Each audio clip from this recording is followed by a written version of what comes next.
It's Atlanta's #1 hip-hop station, Hot 107.9 and home for the Ricky Smiley Morning Show. Of course, you know it's your 4B High Radio shouting, stepping in the building. I got my A-Town partner in this thing, Star the Quad on BET, Larry Rhem. What's good with it, my dog? What is happening in Atlanta, man? How y'all doing, man? What's happening, dog? Oh, man, talk to me, Larry. I mean, one day you're just trying to make it do what it's supposed to do.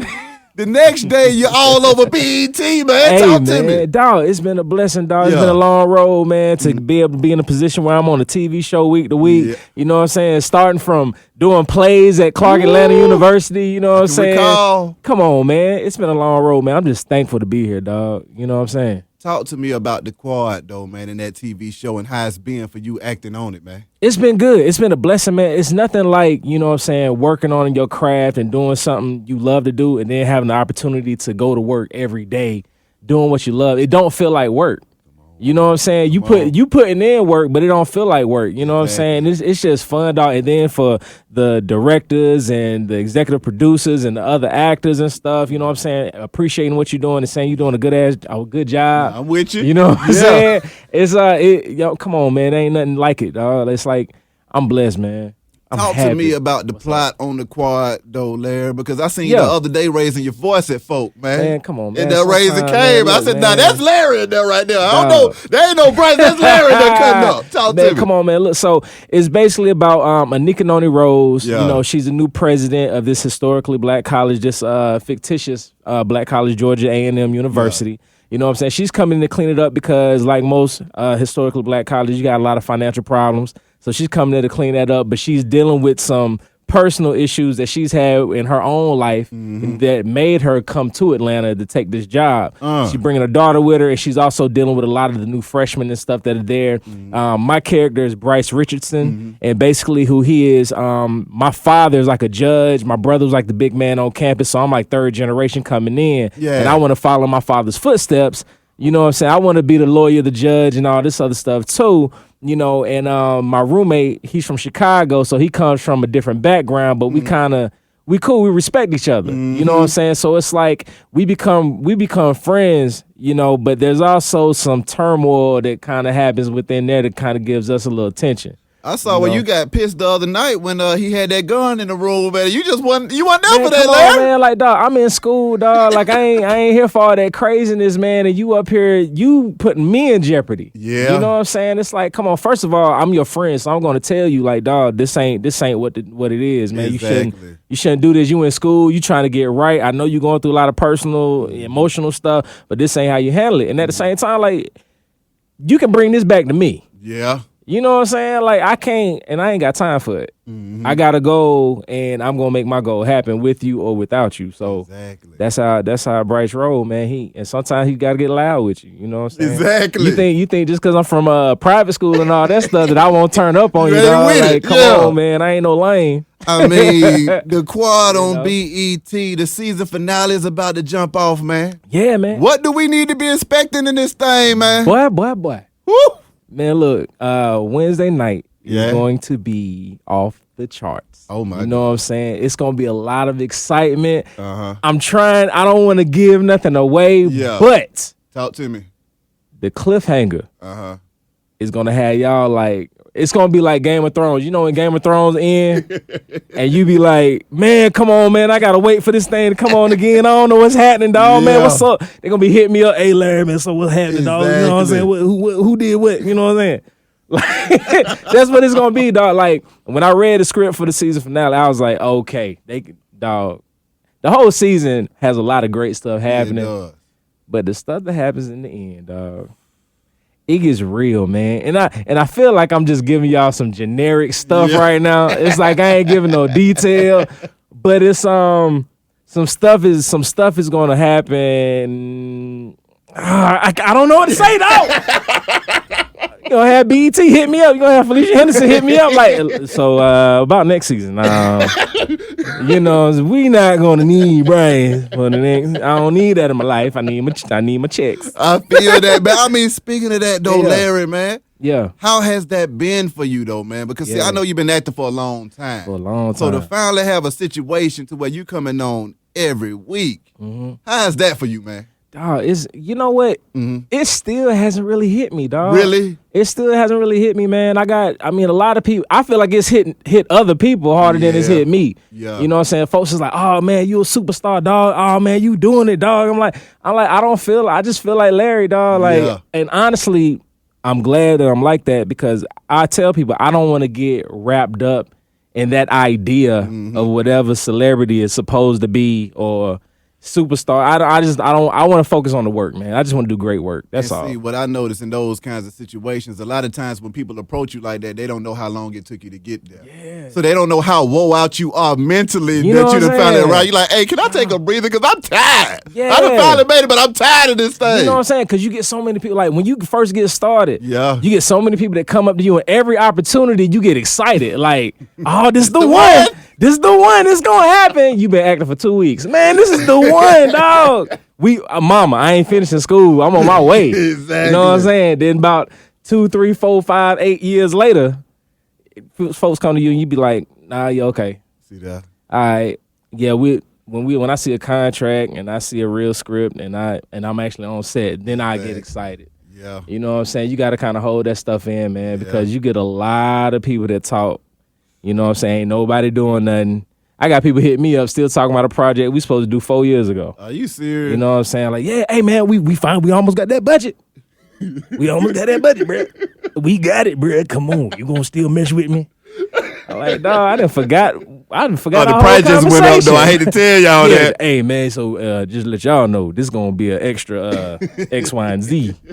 Exactly. You know what I'm but saying? see, Larry, I also understand that this ain't your first rodeo on BET either, man. Dog, Talk to me. You know what? I don't even think BET realized how many times I've been on BET. I've done Being Mary Jane. I've done The Game. I did Let's Stay Together. Started out doing Hell Date season 2. I recall. You know what I'm saying? I've been all around BET, dog. Like, you know what I'm saying? Just kind of sparkle little sprinkles here and there, man. And this is like this is the biggest role that I've had thus far. What are some of the things that you picked up along the way that you care to share with the audience that want to do the same thing? Because, see, another thing is, too, man, after all of this time of grinding, I know you done picked up some juice. Man, come on, man. First of all, first and foremost, this is a marathon. It is not a sprint. Tell them. So a lot of people get in the game, and I've seen a lot of people come in the game, you know what I'm saying, wanting to act and everything. They leave their jobs and everything, and they go real hard for a good year, 2 years, and they realize nothing really popped off, and they go right back to corporate America. You know what I'm saying? Like, you got to really love doing this. You got to love being an artist. Just like in music. If you want to, you know what I'm saying, as a musical artist, now, you know, you got to love doing it because you're going to get a lot of no's. There's going to be a lot of hungry nights. You know what I'm saying? If you're doing it for fame, I want to be famous, so I think I got a good look, you're going to burn out real fast, dog. Right. And I always tell actors, man, who want to be an actor, take classes. Yeah. Take classes, invest in yourself, man. Learn the craft, learn the art, man. Like, you can't just wake up and say, oh, I can do this. Or you do a little play kind of playing around and everybody say you good and you feel like you just got it. Like, nah, if Denzel Washington still has an acting coach, hey, who are you to say you don't need one? Come on, man. Like, you know what I'm saying? So just take pride in what you do, man, and really sit down and learn the art form of it, man. Learn the work. Don't just learn acting. Learn directing. Learn the business side of it. You know, you got to learn the business side of it. You know what I'm saying? So I just say that, man, really, really invest in yourself and be successful. Be deeply rooted in the work. Let's talk about perseverance and the ability to stay down, man. Because I know you had to do some of that. Man. Talk to me about not quitting and not giving up. Because, see, that's also another 50% of it, too. Yeah, dog. There's been so many days when I sat down and I looked at my friends that I went to school with, went to college with, married, got kids, got a nice house, you know what I'm saying, 401k benefits, you know what I'm saying, and I'm going into my little 1-bedroom apartment, you know what I'm saying, living in the hood, you know what I'm saying, I was living in the Bluff. Come on, I done been there and done that. You know what I'm saying, and it's like, you know, there's a lot of days when you be like, man, if I just go and do this job, man, I can just do this job, I'll be straight, but I wouldn't be happy. Ooh. I wouldn't be happy, dog. I'd be depressed. I'd be looking at, and then like a few years go by, and it'll be that who woulda, coulda, shoulda. You know what I'm saying? I should have did this, man. Oh, man, if I'd have stayed in it, this would have happened, man. I don't want to live like that. I don't want to live with any regrets, man. Exactly. You know what I'm saying? So I think that's the main thing that really kept me pushing it. And I always I had a great support system. Exactly. All my friends, all my homies, my parents, you know what I'm saying? My cousins, all them, they always encouraged me to do it, man. My uncle, I used to work at Publix when I was at Clark. When I was at Clark Atlanta, man, I worked at Publix, man. Yeah. And my uncle was a store manager. And I was like, yo, they asked me about doing management and stuff, like moving up in Publix. My uncle was like, they pay over there at Publix. They too. pay. Don't get it messed up. They pay.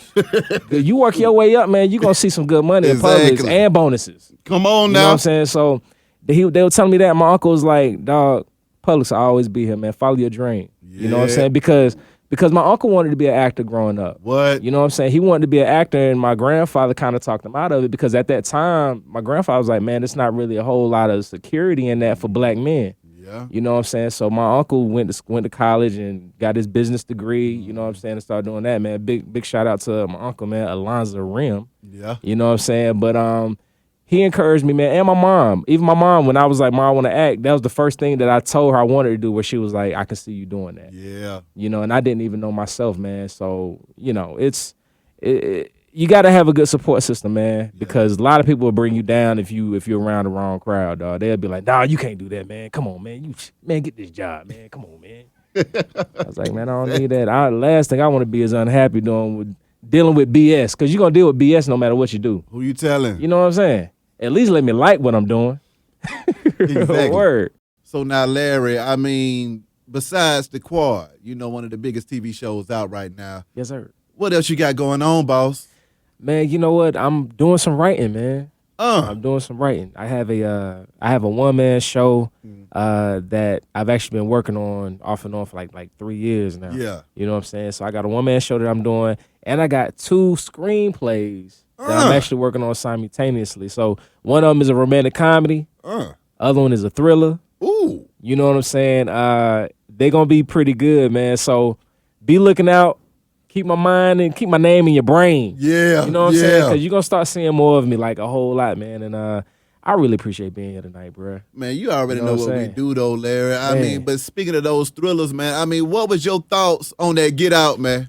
Talk to me, Larry. Dog, when I say that was one of probably the best horror flicks ever, this is the first horror flick where the people were actually smart.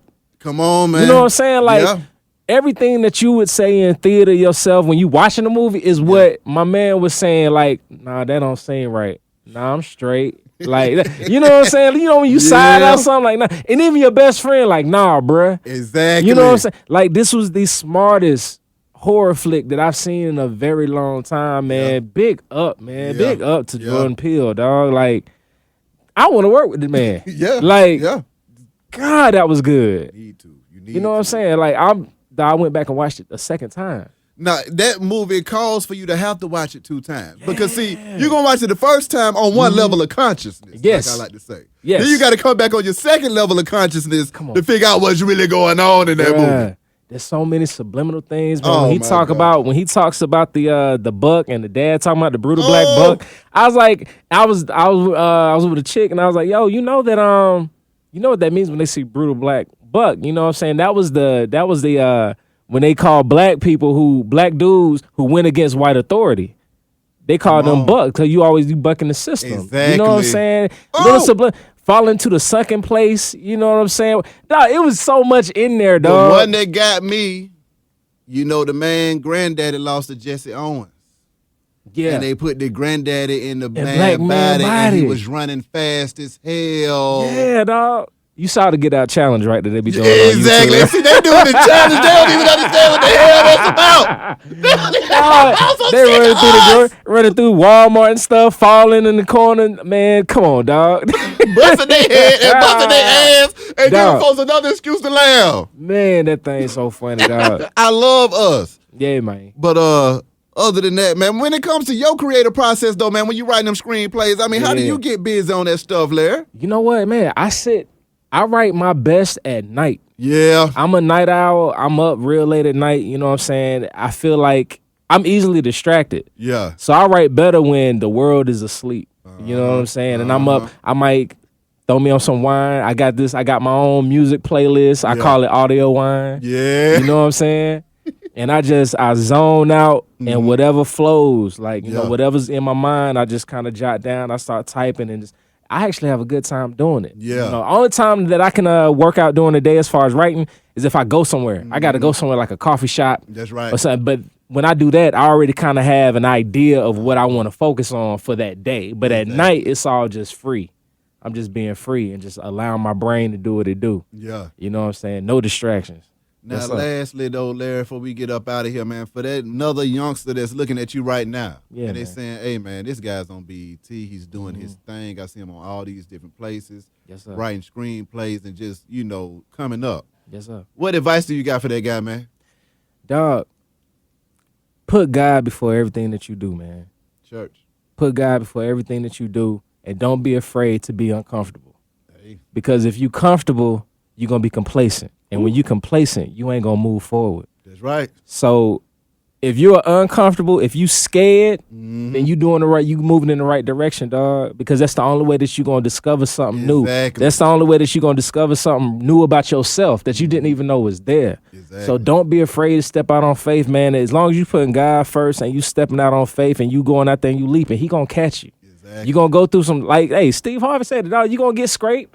You gonna hit some rocks, you know what I'm saying? But that parachute gonna open. Exactly. And that is so true, dog. So stay true to it and invest in yourself and take it seriously. If your heart is in it, if it's something that you really want to do, it's in your heart, God placed it there. So take it seriously. Do your part and God will overdo his. Come on now. You know what I'm saying? That's all I gotta say about it. You know, social media, how can they find you? Oh, man, you can catch me on Instagram, man. Remy 2.1. That's RHEMY 2.1. Twitter is Remy1, RHEMY, and the number 1. And on Facebook, catch me, Larry Rhem, RLARRY RHEM. You already know it. I can definitely dig it with Larry. Hey, man. Appreciate you coming through. Hey, man, thank you for having me, dog. Wish you nothing but the best of much, you said. Same to you, man. Unlimited blessings and joy, man. It's time for that, man. Yes, sir. Be High Radio, shout it. It's Hot 107.9, man. Let's go.